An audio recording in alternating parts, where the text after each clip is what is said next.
अस्सलाम वालेकुम dear student. तो आज यहाँ पे हम C++ में कॉपी कंस्ट्रक्टर को एक्सप्लेन करने की कोशिश करते हैं कि कॉपी कंस्ट्रक्टर बेसिकली हमारे पास होता क्या है और ये काम किस तरह करता है। तो कंस्ट्रक्टर के बारे में तो आप लोग ऑलरेडी जानते होंगे। यहाँ पे मैं आज कॉपी कंस्ट्रक्टर को एग्जाम्पल की मदद से एक्सप्लेन करने की कोशिश करता हूँ। आप लोग देखते जाएँ। फर्स्ट ऑफ ऑल यहाँ पर मैं एक प्रोग्राम जल्दी जल्दी लिखता हूँ, आप लोग देखते जाएँ।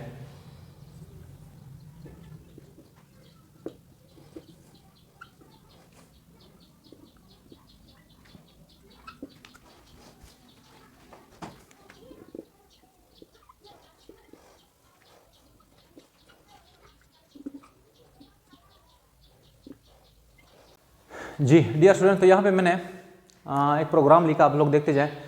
फर्स्ट ऑफ ऑल यहाँ पे आप सपोज कर लें प्री प्रोसेसर डायरेक्टिव। इसके बाद यहाँ पे मैंने एक क्लास लिखा, क्लास के अंदर एक प्राइवेट डेटा मेंबर, पब्लिक हमारे पास एक फंक्शन। ये जो फंक्शन है ये हमारे पास क्या है, कंस्ट्रक्टर। आप लोग ऑलरेडी जानते हो कि कंस्ट्रक्टर हमारे पास किस तरह होता है। इसके साथ यहाँ पे एक आर्गूमेंट एंड सो ऑन। यहाँ पे मैंने थोड़ा सा स्पेस यहाँ पे छोड़ दिया। क्यों छोड़ दिया अभी इसको मैं एक्सप्लेन करता हूँ। फर्स्ट ऑफ ऑल यहाँ पे ज़रा देखें, यहाँ पे मैंने AX10 एक ऑब्जेक्ट बनाया x के नाम के साथ और इसको वैल्यू असाइन की 8। तो अब हमारे पास वो वाला कंस्ट्रक्टर कॉल होगा जिसको एक आर्गुमेंट चाहिए, मतलब वन आर्गुमेंट कंस्ट्रक्टर। तो वो बेसिकली कौन सा वाला है, ये वाला। ये कॉल जाएगा डायरेक्टली यहाँ पे और x को, ये मतलब हमारे पास है लोअर केस में, तो इस x को हमारे पास वैल्यू असाइन हो गई कितनी, 8। इसके बाद ये इसको असाइन, और यहाँ पे हमारे पास स्क्रीन पे दिखाई देगा कंस्ट्रक्टर इज कॉल्ड, यानी ए की वैल्यू यहाँ पे 8। अब नेक्स्ट मेन पॉइंट जो है वो ये है, अगर मैंने यहाँ पे एक और ऑब्जेक्ट बनाया इस तरह y और यहाँ पे मैंने लिख लिया यही x, मतलब एक और ऑब्जेक्ट बनाया और इसको जो मैंने वैल्यू असाइन की वो बेसिकली क्या है, ये वाला कंस्ट्रक्टर है। मतलब ये वाला ऑब्जेक्ट है। ये जो ऑब्जेक्ट है इसको मैंने वैल्यू असाइन की एक और ऑब्जेक्ट। तो इसी चीज को हम कहते हैं कि ये एक ऑब्जेक्ट कॉपी हो रहा है दूसरे में। ये वाला स्टेटमेंट हम इस तरह भी लिख सकते हैं, देखते जाइए, a is equal to Y is equal to x.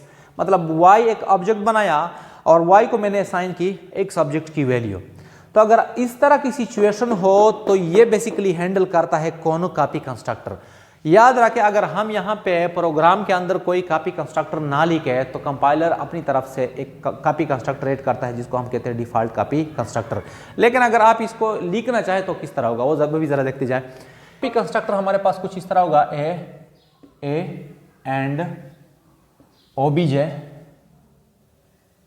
A is equal to OBJ dot A, और यहाँ पे दिस इज कॉपी कंस्ट्रक्टर। यहाँ पे ए, इसको मैंने यहाँ पे क्लोज किया और यहाँ पे इसको क्लोज किया। तो ये जो कंस्ट्रक्टर है इसी को हम कहते हैं कॉपी कंस्ट्रक्टर, बिकॉज ये इसी कंस्ट्रक्टर को कॉपी कर रहा है। तो यहाँ पे हम आर्गुमेंट में क्या लिखेंगे, पहला वाला कंस्ट्रक्टर यानी ये वाला, इसके बाद इसके ऑब्जेक्ट के साथ एड्रेस मैनिपुलेटर, यहाँ पे हम लिखेंगे एंड। अच्छा, इसके बाद a is equal to OBJ dot A, A is equal to OBJ dot A, मतलब यहाँ पे मैंने ओबीजे लिखा है और यहाँ पे ये a है। अगर यहाँ पे हमारे पास कोई और है, मतलब सपोज कर ले p हो, तो यहाँ पे हम लिखेंगे OBJ dot p and so on.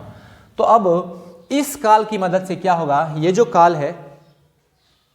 Call है जिसमें हमने एक ऑब्जेक्ट को दूसरे में कॉपी किया है, तो ये कॉल जाएगा बेसिकली यहाँ पे। तो जब यहाँ पे जाएगा तो हमारे पास a की वैल्यू हो जाएगी कितनी, यही मतलब x की वैल्यू, और x में हमारे पास क्या पड़ी है, 8 की वैल्यू। तो यहाँ पे स्क्रीन पे दिखाई देगा this is copy constructor with value of 8। तो हमारे पास ये है कॉपी कंस्ट्रक्टर। याद रखें कि कॉपी कंस्ट्रक्टर प्रोग्राम में हम सिर्फ एक ही लिख सकते हैं, और अगर आप इसको प्रोग्राम में ना भी लिखें तो प्रोग्राम आपको एरर नहीं देगा, क्योंकि जिस तरह मैंने स्टार्ट में जिक्र किया कि फिर कंपाइलर खुद से एक कॉपी कंस्ट्रक्टर ऐड करता है जिसको हम नाम देते हैं डिफ़ॉल्ट कॉपी कंस्ट्रक्टर। ये हमारे पास है कॉपी कंस्ट्रक्टर लिखने का तरीका। उसी क्लास के अंदर हम लिखेंगे जिसमें आपने कॉपी करना हो।